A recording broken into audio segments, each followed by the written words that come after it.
Do you feel like you don't fit into the corporate work culture? You find all of your friends working a full-time job, loving this career that they're starting to build, yet you're over here wondering, why the heck did I go to college? And why the heck did I even go into a career like this? Don't feel like you don't have a place in society, because I felt the same exact way. And I'm just gonna share with you in this video some of those feelings and how I use those feelings to fuel my entrepreneur journey and use it as my why when entrepreneurship became so difficult that I wanted to give up. Because my why was so strong, I was able to keep on pledging forward until I was able to find success. If you're feeling stuck in your job and you're wondering if you should continue working or jump into real estate investing or entrepreneurship, this video is for you.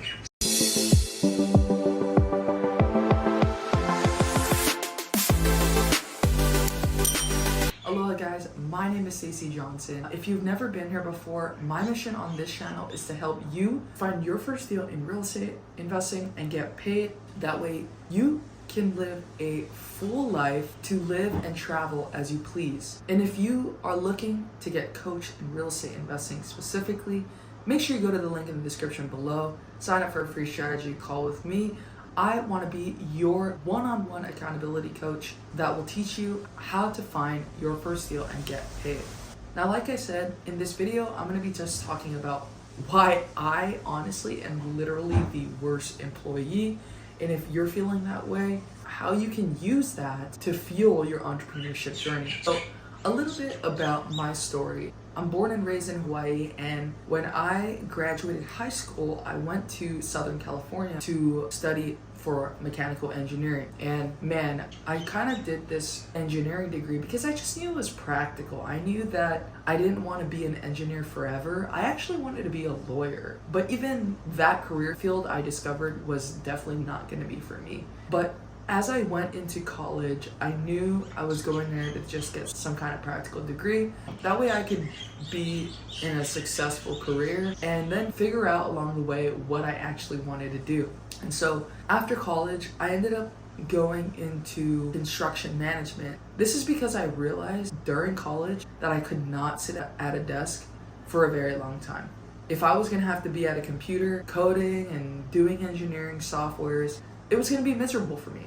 I was doing that in college, doing a research project, and it was brutal. Staring at a computer all day can be extremely brutal, and so I knew I didn't want to do that. But I also started UC Irvine's solar race car team, so that is what fueled my interest to go into construction management.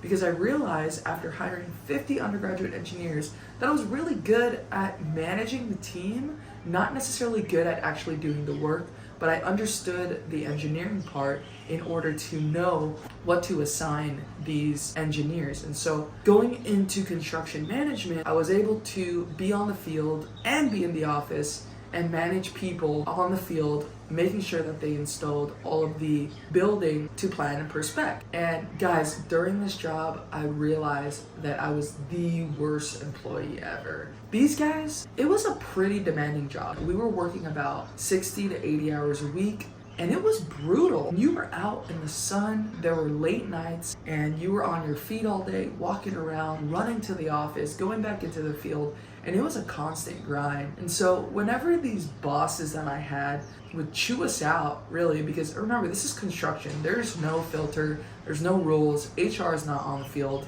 They're in corporate, really, so what are they really gonna do on the field? They're not checking in every day. So these bosses were like really able to say whatever the heck they wanted, and I was not having it.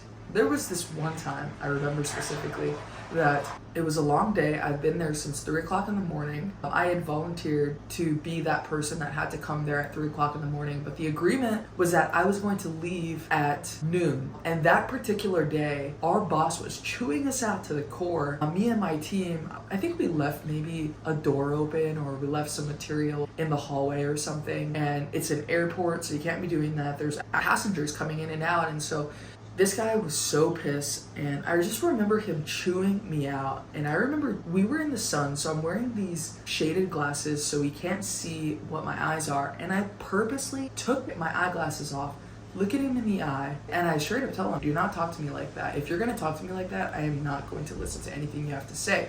And I walk away. And keep in mind, I'm the only girl on my team. All these guys are older guys and they're in their 30s. I'm like fresh out of college, maybe 22. And I did not regret saying that. And so from that moment, I realized how much of a bad employee I was. Even my first day on the job, I remember walking out onto the field and thinking, screw this.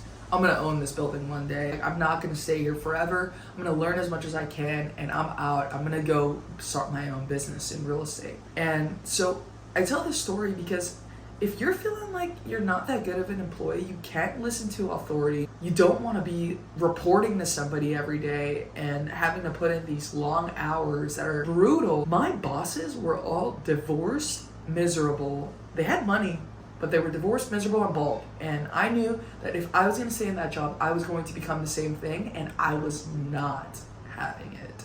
And so if you're in that position and you're feeling that way, don't be alarmed, because God made you that way. And you shouldn't try to fix yourself and try to fit into this corporate box and try to shove yourself in there because you want to have this successful career.